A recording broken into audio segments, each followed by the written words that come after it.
Swastiastu. Perkenalkan, nama saya Desi Sukmayanti. Saya berasal dari Bali. Saya adalah mahasiswa Universitas Terbuka UPBJJ Denpasar dengan nomor induk 859040104. Pada hari ini saya akan melakukan pengamatan untuk memenuhi tugas mata kuliah praktikum IPA di SD. Modul 7 Optik, kegiatan praktikum sifat cahaya. Di sini saya akan melakukan dua kegiatan praktikum, yaitu yang pertama percobaan pemantulan cahaya dan yang kedua percobaan pembiasan cahaya. Modul percobaan yang pertama yang akan saya bahas kali ini adalah percobaan pemantulan cahaya. Adapun tujuan dari kegiatan praktikum ini yaitu menjelaskan sifat-sifat cahaya dan menjelaskan sifat-sifat bayangan yang dihasilkan oleh cermin. Alat dan bahan yang saya gunakan untuk praktikum kali ini yaitu ada cermin datar, cermin cembung, cermin cekung, lampu senter atau HP, busur derajat, kertas putih, lilin, layar, dan celah cahaya. Apa itu optik? Optik adalah ilmu yang mempelajari sifat-sifat yang berkaitan dengan cahaya. Cahaya sendiri merupakan bagian dari gelombang elektromagnetik yang memungkinkan kita melihat benda dan keindahan alam. Langkah percobaan. Yang pertama, pemantulan cahaya pada cermin. Susunlah lampu senter dan celah cahaya di depan cermin datar. Kemudian, nyalakanlah lampu senter dan amati jalannya berkas cahaya pada saat sebelum dan sesudah mengenai cermin datar. Gambarkanlah jalannya berkas sinar tersebut sehingga tampak sudut datang dan sudut pantulnya. Kemudian, ukurlah besar sudut datang dan besar sudut pantulnya menggunakan busur derajat.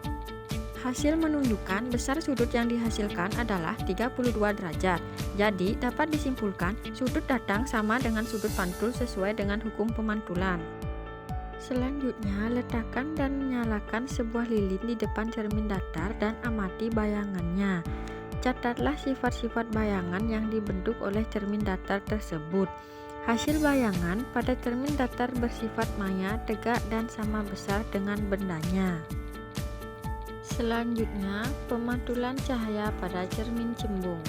Susunlah alat seperti susunan alat berikut. Nyalakanlah lilin dan amati dengan baik jalannya berkas cahaya pada saat sebelum dan sesudah mengenai cermin cembung. Gambarlah jalannya berkas sinar sehingga nampak sudut datang dan sudut pantulnya serta bayangan yang terbentuk. Catatlah sifat-sifat bayangan yang dibentuk oleh cermin cembung.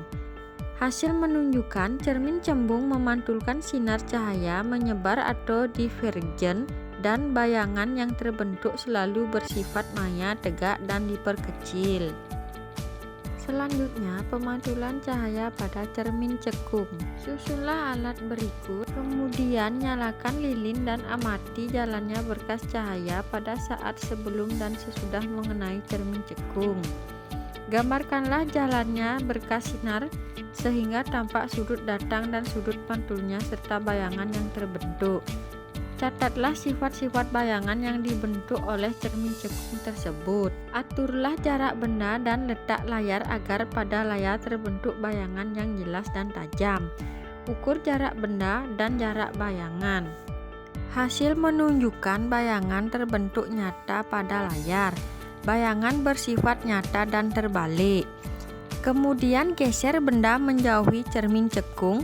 Amati pada jarak tertentu bayangan benda akan menghilang. Ukur jarak benda dari cermin cekung dan ukur jarak dari bayangan yang dihasilkan. Pada jarak 13 cm, panjang bayangan benda adalah 8,5 cm. Pada jarak 15 cm, panjang bayangan benda 7,5 cm. Pada jarak 18 cm, panjang bayangan benda adalah 6 cm. Hasil menunjukkan semakin jauh benda dari cermin cekung, maka akan semakin kecil bayangan yang dihasilkan. Dengan kata lain, jarak benda tersebut sama dengan jarak fokus cermin cekung.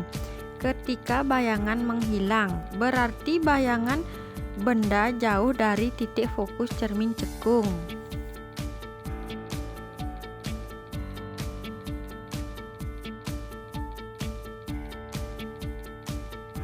Judul percobaan yang kedua yang akan saya bahas kali ini adalah percobaan pembiasan cahaya.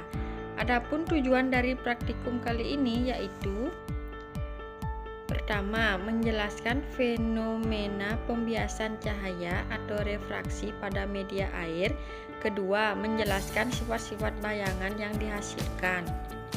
Alat dan bahan yang akan saya gunakan untuk praktikum yaitu gelas 1 buah, air secukupnya, pensil 1 buah, kaca pembesar, penggaris, dan buku modul 1 buah. Menyiapkan 1 buah gelas plastik, menuangkan air secukupnya ke dalam gelas plastik,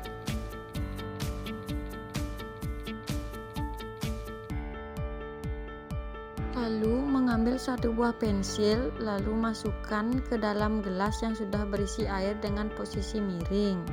Mengamati bentuk pensil dari arah atas, bawah, dan samping gelas. Arah samping gelas, pensil terlihat patah atau bengkok tepat di perbatasan permukaan air dan bagian pensil di dalam air tampak lebih besar. Arah atas gelas, ujung bawah pensil terlihat seolah-olah naik ke atas, sedangkan arah bawah gelas, garis pensil mengalami distorsi kelengkungan akibat efek refleksi dasar gelas plastik dan air. Selanjutnya, menggunakan kaca pembesar untuk mengamati sebuah huruf pada buku dengan jarak yang relatif dekat antara kaca pembesar dan huruf. Kemudian geser kaca pembesar perlahan-lahan menjauhi huruf tersebut sampai bayangan huruf menjadi sangat besar dan kabur atau tidak tampak. Jarak 0,5 cm, huruf terlihat sangat tajam, sedikit lebih besar dan asli dan tegak. Jarak 3 cm, huruf terlihat tegak, jelas, dan mengalami pembesaran yang optimal. Jarak 7 cm, huruf mulai membesar secara ekstrim, bayangan tampak sangat besar, tapi huruf mulai membaur, kabur, dan beberapa bagian mulai tampak terbalik jika mata bergeser.